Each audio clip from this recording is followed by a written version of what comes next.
I am with a new concept today, basically very important from this particular chapter, that's called liquid solution.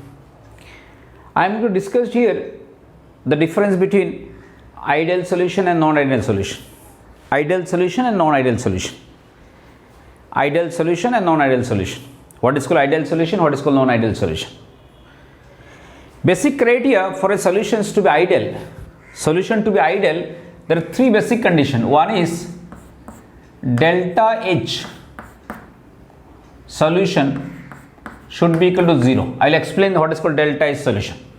Second condition, delta V mix should be 0. Third condition, it follows Raoult's law. It follows Raoult's law. Basic condition for an ideal solution is delta H solution equal to 0, delta V mixing equal to 0, and it follows the Raoult's law. In case of non-ideal solution, just opposite. Delta H solution not equal to 0, delta V mix not equal to 0, and doesn't follow Raoult's law. Doesn't follow Raoult's law. This is the basic condition to be ideal solution and non-ideal solution. Now let me explain what is called delta H solution. Delta H solution. Suppose here two components are there, A and B. Suppose A is your solute, this is your solute, and B is your solvent.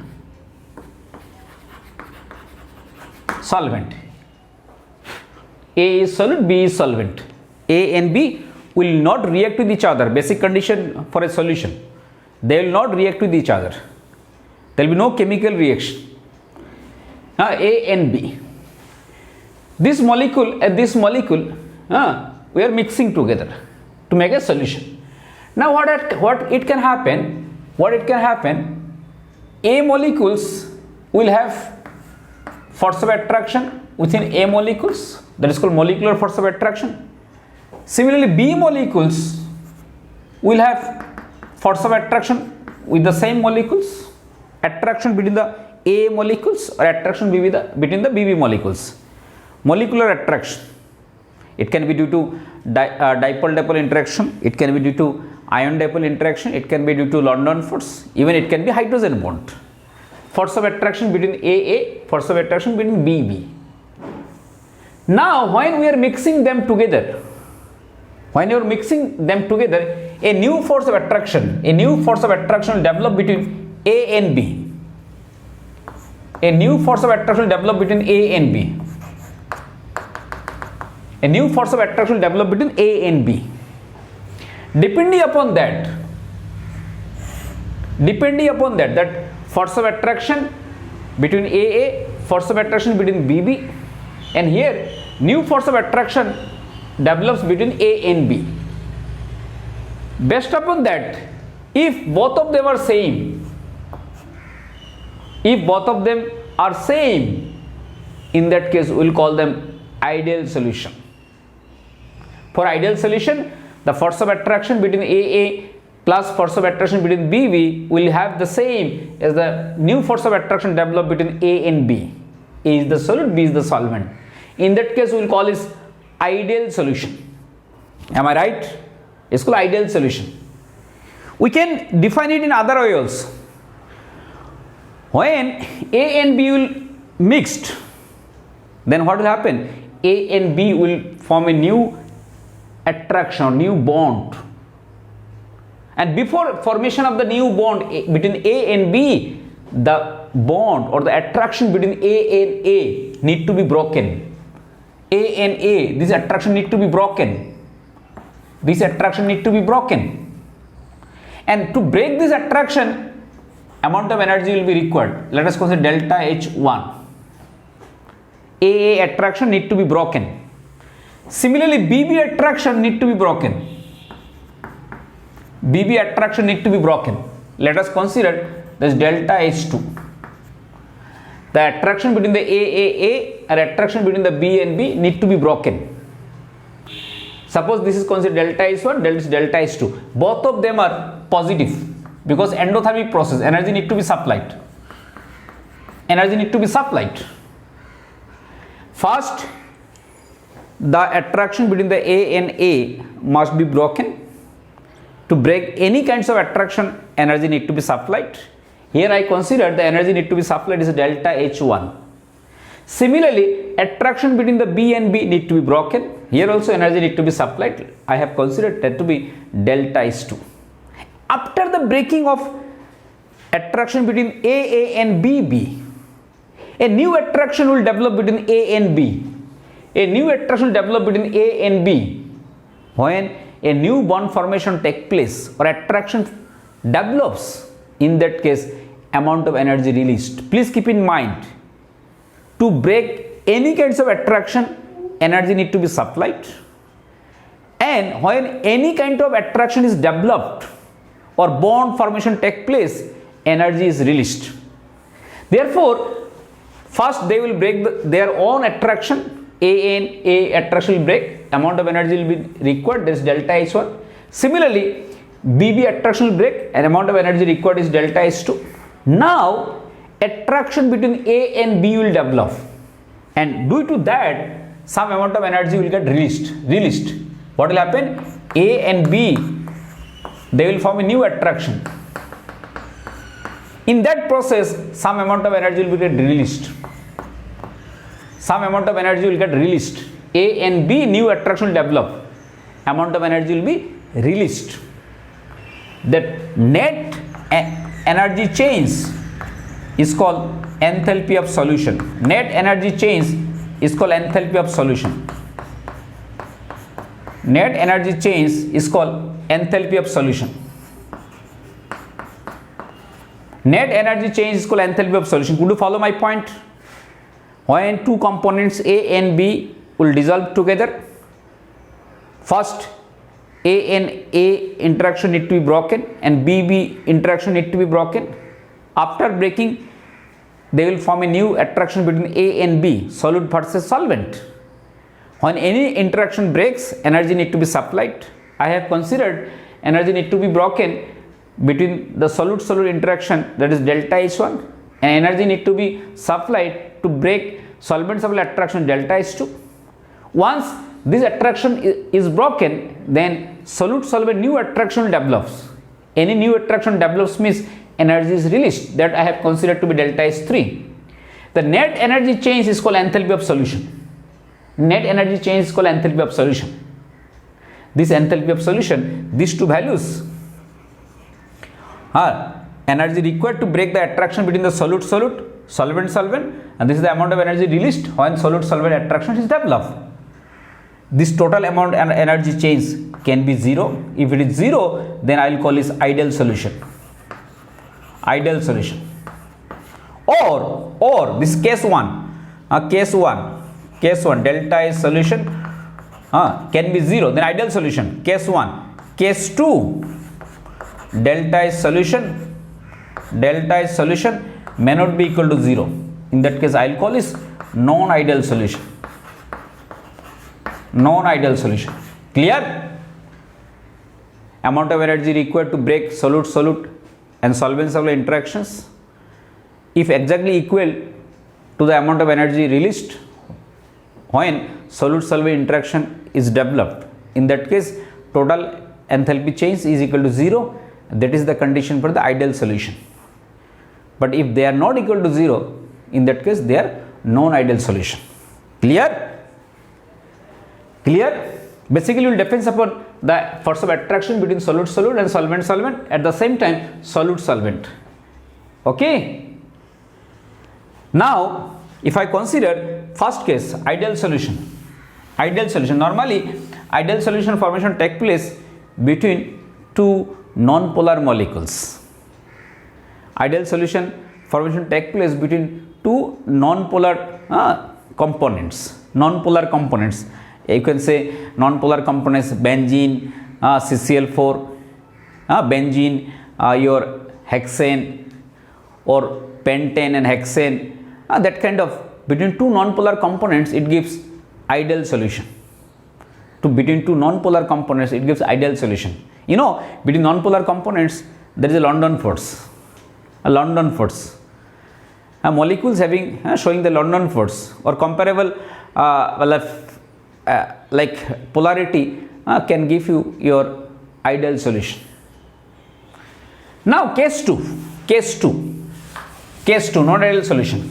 Non-ideal solutions can be of two types. One is called positive deviations, other is called negative deviations. Non-ideal solution. What is the non-ideal solution? I told you, for non-ideal solution, delta S solution is not equal to 0. Not equal to 0 means it can be greater than 0 or it can be less than 0.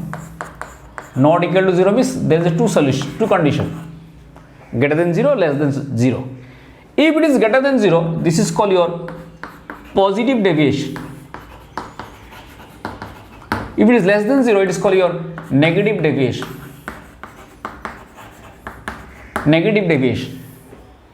Now when delta S solution will become greater than 0,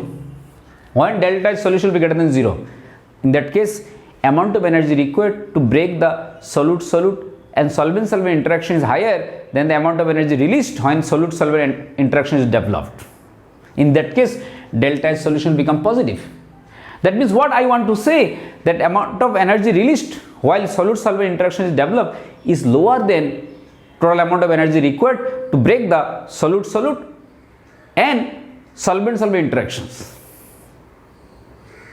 Solute-solvent interaction will be weaker. Solute-solvent interaction will be weaker. Weaker the bond, lesser the amount of energy is released. Stronger the bond, higher the amount of energy is released. That means in this case solute-solvent interaction will be weaker. Solute-solvent, these AB interactions will be weak. Weak interaction will be there.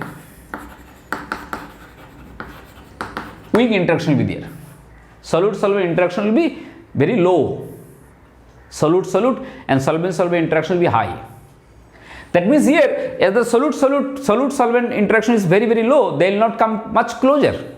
In that case, delta V mixing will be greater than 0. What I mean? Solute-solvent will not come much closer. There will be volume expansion. Suppose 50 ml A mixed with 50 ml B. What do we expect?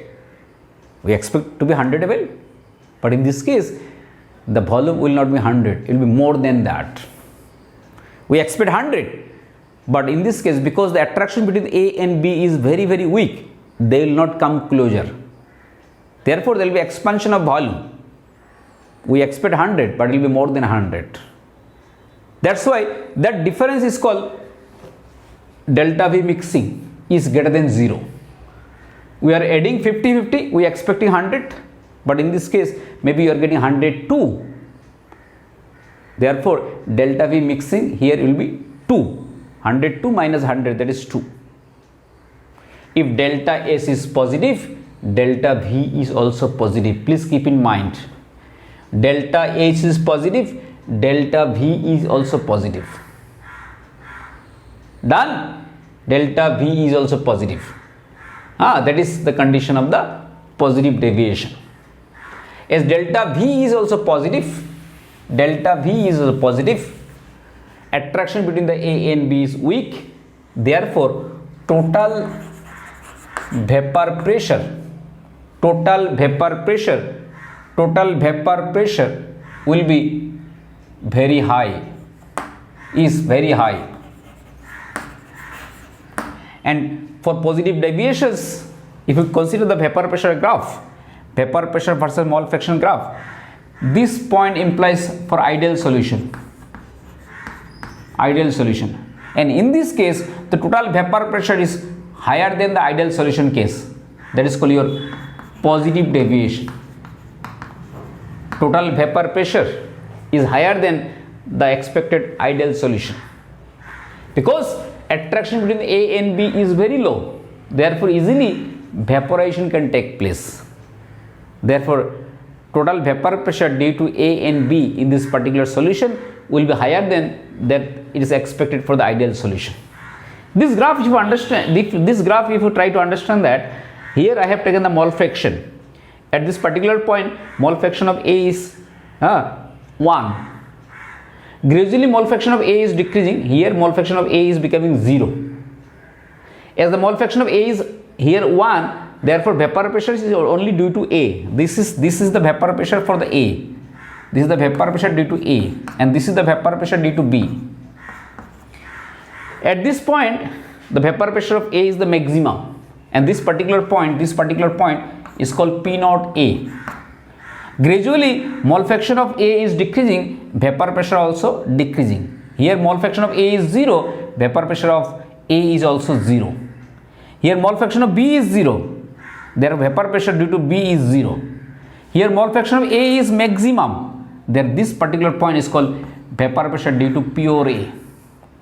And at any point in between, if you take the summation of the vapor pressure for ideal solution, that total vapor pressure will lie in this straight line.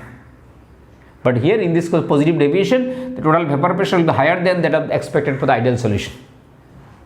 Clear? This is for vapor pressure of A, this is for the B. Here only A exists, the vapor pressure of A is the maximum. Here only B exists, vapor pressure of the B is maximum. This is called vapor pressure due to pure A. This is the vapor pressure due to pure B.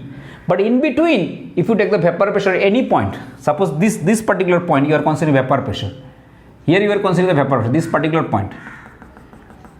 The vapor pressure of A is this and vapor pressure of B is this. If you take the summation of these two, this value and this value, the total value will lies on this particular straight line. That's for ideal solution.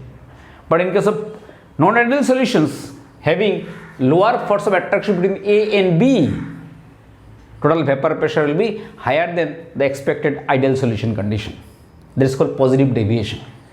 Positive deviation occurs when solute-solvent interaction is very, very low.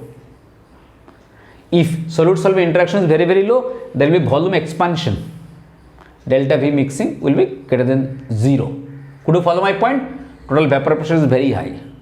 Positive deviation. Solute-solvent interaction is weaker than solute-solute and solvent-solvent interaction.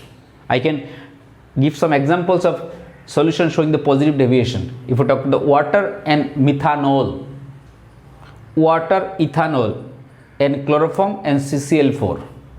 These are the example of positive deviation. That means what I want to say, interaction between water and methanol, is lower than water-water interaction and methanol interaction. Methanol interaction. Interaction between alcohol and ethanol is weaker than interaction between water and methanol. You understand that? Here in case of water, there are possibility of the 4 hydrogen bond, strong hydrogen bond. But the hydrogen bond between the water and methanol is not that strong that is expected for the water. That's why this interaction become weaker. That's why they will not come closer. That's why it will be easy to vaporize. Therefore, total vapor pressure will be higher than that.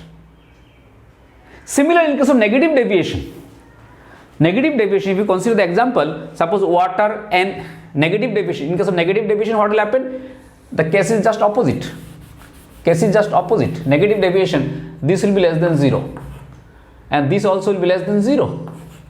That means here AB interaction will be very, very high. Strong interaction. Here this is called negative deviation. And total vapor pressure will be very low. Why? Because attraction between A and B is very strong. As the attraction between A and B is very strong, it will be difficult to make them vaporize. Therefore, total vapor pressure will be lower than the expected ideal solution condition. And this is for the your negative deviation, lower than that.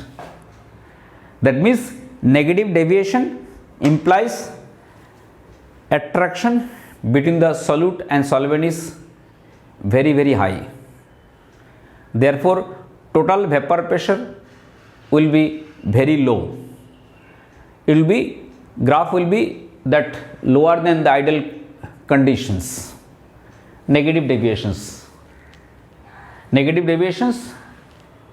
lower vapor pressure, and lower vapor pressure means higher boiling point. Please keep in mind, higher vapor pressure means lower boiling point. Positive deviation, higher vapor pressure, lower boiling point. Attraction between solute and solvent is very weak. Negative deviations, lower vapor pressure, higher boiling point. Attraction between solute and solvent is very high. Example of negative deviation solutions: water acetic acid, water nitric acid, chloroform and acetone. If you consider the chloroform acetone example, when chloroform and acetone is mixed, this is the acetone. When chloroform and acetone is mixed, suppose this is chloroform and acetone is mixed, there can be a hydrogen bond. Strong attraction. In chloroform there is no hydrogen bond, in acetone there is no hydrogen bond individually, but when these two things mix together, they will show hydrogen bond formation. That's why I say this is a hydrogen bonding. Therefore strong intermolecular force of attraction. Therefore vapor pressure will be low, boiling point will be high, and it show the negative deviations. Clear? This is how we can classify the positive and negative deviation. Positive deviation, lower boiling point. Positive deviation, delta V is positive, delta H is positive, all are positive. Negative deviation, delta H is negative, delta V is negative. That means volume contraction will take place. If you mix 50-50, you are expecting 100, but in this case you will not get 100, you will be get lesser than that, because attraction between solute and solvent is very high. They will be coming closer. Therefore the volume, there will be contraction in volume. Delta V mixing will be negative, and attraction between solute and solvent is high. Therefore vapor pressure will be low. Therefore boiling point will be high. This kind of questions asked. Condition for ideal solution, non-ideal solution. First of all, delta H solution equal to 0, delta V mixing equal to 0, follows Raoult's law. That is called ideal solution. Otherwise non-ideal solution. What is Raoult's law? According to Raoult's law, vapor pressure of a particular volatile component is directly proportional to its mole fraction. What is Raoult's law? Raoult's law. What is Raoult's law? I will explain Raoult's law in details in another lecture. Here Raoult's law means vapor pressure of a volatile component is directly proportional to its mole fraction. Vapor pressure of a volatile component is directly proportional to its mole fraction. Here A is volatile component. A is volatile component. Normally all ideal solutions are very dilute. Okay, regarding the Raoult's law I will be explaining in another lectures. Okay, thank you.